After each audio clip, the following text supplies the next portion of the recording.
इस वक्त हम इंग्लैंड में हैं, मैनचेस्टर में हैं, लेकिन भारत में खेल की दुनिया में एक बड़ा बदलाव आज होने की उम्मीद है। उम्मीद इसलिए है क्योंकि आज भारत सरकार यानी कि government of India sports bill parliament में पेश करेगी। लोकसभा और राज्यसभा से पास होने के बाद ये बिल जो है वो जितने स्पोर्टिंग अथॉरिटीज भारत में है उन पर लागू हो जाएगा। इस बिल में क्या कुछ खास है और खास तौर पर क्रिकेट में या फिर बीसीसीआई में इसका क्या प्रभाव पड़ेगा, ये हमारे दोनों एक्सपर्ट से जानने की कोशिश करेंगे। मेरे साथ जुड़ चुके हैं अभिषेक त्रिपाठी जी, जो दैनिक जागरण के स्पोर्ट्स एडिटर हैं, और हमारे मिस्टर क्रिकेटोलॉजिस्ट संदीपन बैनर्जी भी हमारे साथ हैं। अभिषेक सर, सबसे पहले आपके पास आते हैं। आज संसद में स्पोर्ट्स बिल पेश होना है। इस बिल की अगर बात करें तो क्या इसकी खासियत है? आपने हमें बताया था ऑफ कैमरा की इसकी कई डिस्कशंस का भी आप हिस्सा रहे हैं। अलग अलग खेल मंत्रियों ने इस बिल को जो है वो पास कराने की काफी सारी कोशिश की। क्या कुछ बदलेगा भारत के खेल में और खासतौर पर क्रिकेट से इस बिल के आने से? देखिए, काफी साल हो गए और मांग भी हो रही थी कि एक खेल विधेयक आए। लेकिन मंत्री बदल जाते थे, जो विधायक खेल विधेयक लाते थे, खेल विधेयक नहीं आ पाता था। पहले बीसीसीआई इसके खिलाफ था। जब पहली बार ये खेल विधेयक आया तो बीसीसीआई में क्योंकि पॉलिटिकल कनेक्शन बहुत था, शरद पवार से लेके राजीव शुक्ला और बहुत सारे लोग जो थे जो बीसीसीआई में शामिल थे। अनिरुद्ध चौधरी जी, बहुत सारे लोग तब तब ये लोग जो है खेल विधेयक के खिलाफ थे, लेकिन अब ये खेल विधेयक के पक्ष में है। क्योंकि उससे पहले तब लोढ़ा कमेटी की सिफारिशें नहीं थी, सुप्रीम कोर्ट का फैसला नहीं था, और आपको तब जो है बीसीसीआई का संविधान आप बदल सकते। अरुण जेटली थे, बीसीसीआई का संविधान आप अपने हिसाब से बदल सकते थे। अब जो है आपको बीसीसीआई का संविधान बदलने के लिए आपको सुप्रीम कोर्ट का परमिशन लेना, उसके बिना आप नहीं बदल सकते। तो तब वो लोग अपने आप संविधान बदला करते थे कि अब नॉर्थ जोन का प्रेसिडेंट बनेगा, अब दो आप को एप्लीकेंट ले आओगे तो बन जाएगा। इस तरीके से वो घर की खेती थी। तो उस घर की खेती को जो है सुप्रीम कोर्ट ने खत्म किया था।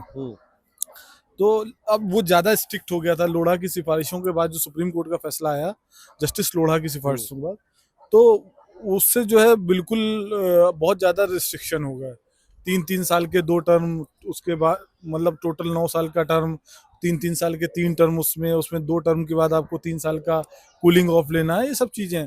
तो अब जो विधेयक आ रहा है, जो बिल आ रहा है, वो पारित होने के बाद इसमें जो कल बीसीसीआई कल जो खेल मंत्रालय के सूत्रों ने कहा है, उसके हिसाब से भले ही बीसीसीआई सरकार से वित्तीय सहायता नहीं लेता है, लेकिन विधेयक के कानून बनते ही इसे राष्ट्रीय खेल बोर्ड से मान्यता लेनी होगी। बीसीसीआई को? हाँ, बीसीसीआई को राष्ट्रीय खेल बोर्ड से मान्यता लेनी होगी, क्योंकि ये कानून है, इसलिए आपको इसका पालन करना पड़ेगा। और बीसीसीआई के जो वर्तमान पदाधिकारी लोग हैं वो भी बड़े, जो मेरी ऑफ द रिकॉर्ड बात हो रही थी, तो जो कहते थे पहले कि नहीं ये नहीं होना चाहिए, वो अब सब कहते नहीं नहीं बहुत अच्छी बात है, हम तो इसके अंदर होंगे। क्यों होंगे? क्योंकि अब पहले 70 में रिटायर हो जाते थे, अब 75 तक करेंगे। रॉजर बिन्नी फिलहाल लेकिन रिटायर होंगे? नहीं, रोजर बिन्नी तो रिटायर होना पड़ेगा, क्योंकि ये जब ये कानून बनेगा उससे पहले रोजर बिन्नी 70 के हो गए। और एक कानून, हालांकि उसमें एक कानून में पेच है कि अगर आप रिटायरमेंट की जो आपकी एज है उससे एक दिन पहले भी अगर चुनाव जीतते या लड़ते हैं तो आप पूरा टर्म करेंगे। मतलब आप 79 के भी तब अगर तक? आप 75 के नहीं हुए हैं, 74 364 डेज के हैं, और आपने फॉर्म भर लिया, शायद भर लिया या जीत लिया, इनमें से कोई डेट है, जो नॉमिनेशन फाइल कर दिया, तो आप अगला टर्म पूरा कर सकते हैं। तो 75 साल की जो एज होगी वो 75 साल की जो एज होगी वो आपका टर्म, मतलब नॉमिनेशन की टर्म वो होगी, तो आप उसके बाद भी कर जितना सकते हैं, टेन्योर होगा वो कर सकते हैं। तो राष्ट्रीय खेल बोर्ड की नियुक्ति केंद्र सरकार, एक राष्ट्रीय खेल बोर्ड बनाया जाएगा, उसकी नियुक्ति जो है केंद्र सरकार करेगी। और बीसीसीआई अन्य सभी राष्ट्रीय खेल संघों की तरह एक स्वायत्त संस्था रहेगी, मतलब वो बॉडी न्यूट्रल रहेगी, लेकिन इससे जुड़े विवादों की सुनवाई जो होगी वो प्रस्तावित राष्ट्रीय खेल पंचायत में होगी। अच्छा। पहले ये जो कोर्ट में होती थी, अब पहले जो जैसे बाकी बोर्ड है उसकी तरीके खेल पंचायत में होगी। या पंचायत चयन, चुनाव और अन्य खेल मामलों के विवादों का निपटारा भी करेगी। मतलब अब जो भी इलेक्शन को लेके विवाद होंगे, कोर्ट से पहले आप जो है यहाँ पे आपको निपटारा करेंगे, उसके बाद आप कोर्ट जा सकते हैं। जब अगर खेल पंचायत से आप हाँ, मतलब अगर आप संतुष्ट नहीं हुए उनके फैसले से तब आप कोर्ट जा सकते हो। हाँ, खेल मंत्रालय के अनुसार इस विधेयक का उद्देश्य खेल संघों पर नियंत्रण नहीं है, बल्कि सुशासन, निष्पक्ष चयन, सुरक्षित खेल वातावरण और खिलाड़ियों के हितों की रक्षा करना है। यह विधेयक समय पर चुनाव, वित्तीय पारदर्शिता और जवाबदेही सुनिश्चित करेगा। बोर्ड को यह अधिकार होगा कि वह शिकायतों या स्वयं के विवेक पर महासंघों की मान्यता रद्द या स्थगित कर सकता है। ये जो बोर्ड पे डिपेंड करेगा। और विधेयक में प्रशासकों की आयु सीमा को लेकर छूट दी गई है, जिसमें 70 से 75 वर्ष तक के व्यक्ति चुनाव लड़ सकेंगे, बशर्ते अंतरराष्ट्रीय संस्था को आपत्ति न हो।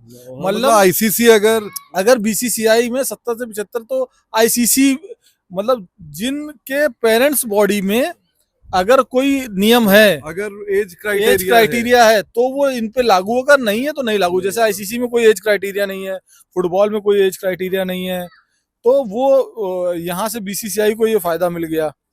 खेल पंचायत के निर्णय केवल सुप्रीम कोर्ट में चुनौती दी जा सकेगी। मतलब खेल पंचायत के निर्णय से अगर आप कोई कोर्ट नहीं जा सकते, सिर्फ सुप्रीम कोर्ट हाईएस्ट कोर्ट जा सकते हाँ, हो। और पंचायत की नियुक्ति समिति का नेतृत्व सुप्रीम कोर्ट के मुख्य न्यायाधीश या उनके द्वारा नामित न्यायाधीश करेंगे। सूत्र ने बताया कि इस विधेयक से खिलाड़ियों के करियर पर अदालती विवादों का असर नहीं पड़ेगा। वर्तमान में मंत्रालय अभी 350 ऐसे मामले जो खिलाड़ियों, मतलब क्रिकेटरों की बात नहीं कर रहा हूँ, ओवरऑल खिलाड़ी की बात है। तो मुझे लगता है कि इस तरीके से जो है बीसीसीआई इसके अंडर में आने में तय हुआ है। और मैं मनसुख मांडविया जी जो खेल मंत्री हैं उनकी दाद दूंगा कि वो इस बिल को यहाँ तक लाने में सफल हुए, और ये पास होने जा रहा है। ये बहुत बड़ी बात है। मतलब परमाणु बिल पास हो गया है ना, दुनियादारी की चीजें हो गई। लेकिन खेल बिल ऐसा था, स्पोर्ट्स बिल ऐसा था जिसको हाथ तो लगाया जाता था, लेकिन उसको अपनाने में बहुत सारी दिक्कत रही। संदीपन दा भी हमारे साथ। संदीपन दा, लेकिन जैसा अभिषेक सर ने बोला, ये बिल अभी आज पेश किया जाएगा। कल खेल मंत्री ने पत्रकारों को भी बुलाया, उनसे भी बात की, इसकी जानकारी भी दी, लेकिन उसका जुगाड़ पहले ढूंढ लिया गया है कि आप जो है वो 75 साल के एक दिन पहले भी नॉमिनेशन अगर फाइल करते हो तो आपका जो है यहाँ पर आप और रह सकते हैं। लेकिन ओवरऑल ये बिल आपको क्या लगता है कि क्या इस बिल का फायदा और नुकसान क्या है? क्योंकि हर चीज का आपको फायदा भी होता है, नुकसान भी होता है। आप क्या असेस कर रहे हैं, क्या हो सकता है? फायदा देखिए, मुझे लग रहा है ट्रांसपेरेंसी ज्यादा होगा, क्योंकि आप जो है अकाउंटेबल है। जैसे अभिषेक जी ने कहा कि एक होना चाहिए स्पोर्ट्स बिल। हम लोग 2011 में शायद पहला ड्राफ्ट आया था दो स्पोर्ट्स बिल का, if I am not wrong, क्योंकि हमने जब पोस्ट ग्रेजुएशन किया था स्पोर्ट्स मैनेजमेंट, तो हमें स्पोर्ट्स बिल तब का, हालांकि ड्राफ्ट अलग था, लेकिन तब के स्पोर्ट्स बिल में पढ़ना पड़ता था, उसका एनालिसिस करना पड़ता था। लेकिन जो भी है, फायदा का अगर बात करें तो ट्रांसपेरेंसी होगा, एक अम्ब्रेला के अंदर आएगा सारे स्पोर्ट्स, और होना चाहिए। भारत का एम्बिशन है, आप ओलंपिक होस्ट करना चाहते हो, तो you need a sports proper sports curriculum. मैं कहूंगा कि प्रॉपर स्ट्रक्चर, बेसिकली एक ट्री के अंदर होगा, और वो स्पोर्ट्स बिल के आने से क्रिकेट भी ओलंपिक स्पोर्ट्स होने ही वाला है 2028 से। और मुझे लग रहा है कि जो दूसरे खेल है ना, उनको फंडिंग और स्पॉन्सरशिप, ये भी थोड़ा सा मुझे लग रहा है कि बेटर होगा। उनका जो फाइनेंशियल एस्पेक्ट्स हैं उनको बेटरली आप मैनेज कर सकते हो with if it comes under one umbrella. बिल्कुल।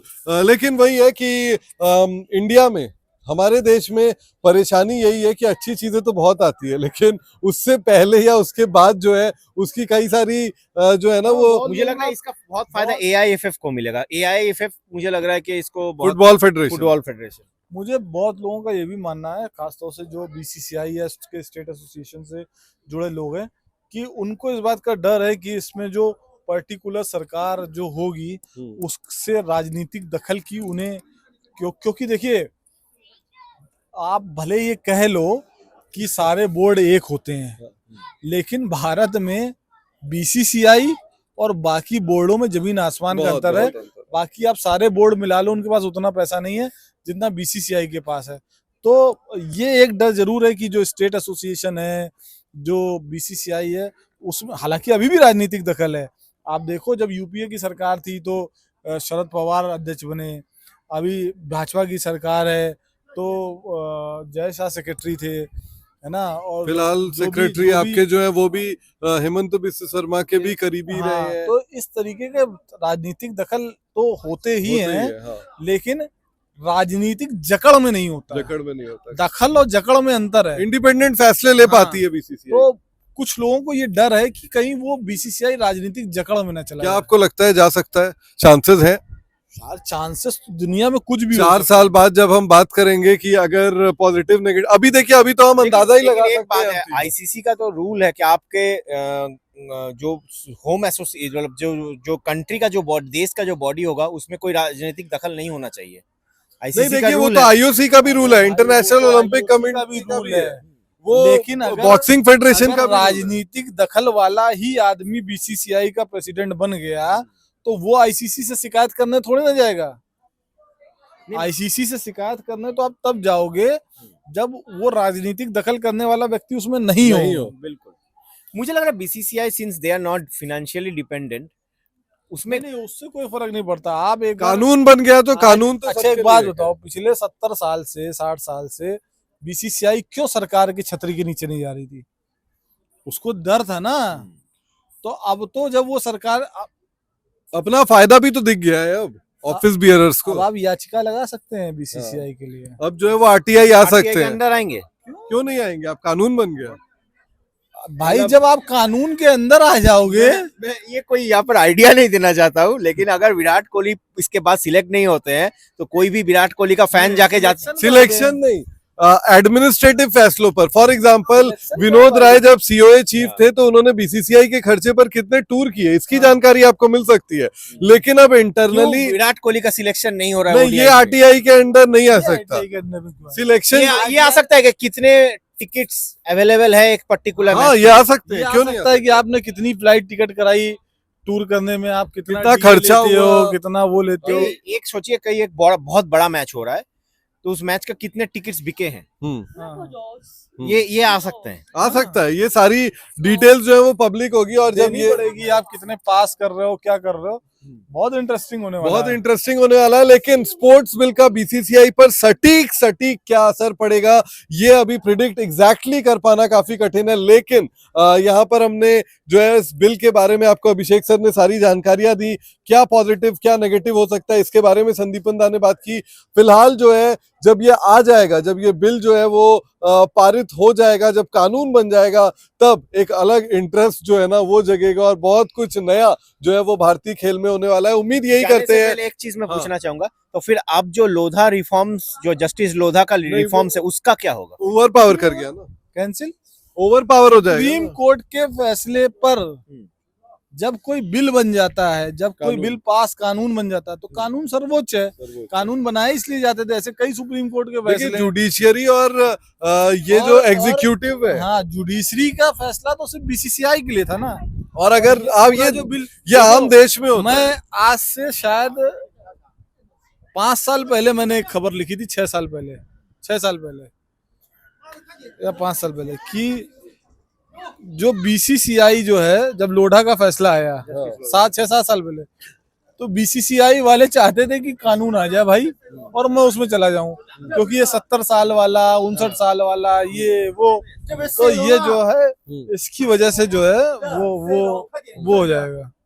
बिल्कुल यहाँ पर ये इंडियन ही नहीं चिल्लाते हैं, देखो बाकी लोग भी ये बाकी देश के भी एशियंस खास तौर पर। लेकिन यहाँ पर ये स्पोर्ट्स बिल काफी इंटरेस्टिंग होने वाला है दोस्तों। आपके पास क्या इससे ताकत आएंगी और क्या कुछ उसका असर होगा, इस पर भी डिस्कशन किसी दिन और करेंगे। लेकिन फिलहाल मैनचेस्टर यूनाइटेड के इस होम ग्राउंड से हमें इजाजत दीजिए। अभिषेक सर बहुत बहुत शुक्रिया आपका, संदीपन दा आपका भी बहुत बहुत शुक्रिया। तमाम अपडेट्स के लिए रे स्पोर्ट्स क्रिकेट को सब्सक्राइब जरूर करें। अगर ये वीडियो पसंद आया हो तो लाइक का बटन जरूर दबाएं, और आपकी अगर कोई क्वेरी है स्पोर्ट्स बिल पर तो वो कमेंट्स में हमें जरूर पूछें। Thank you very much, bye bye.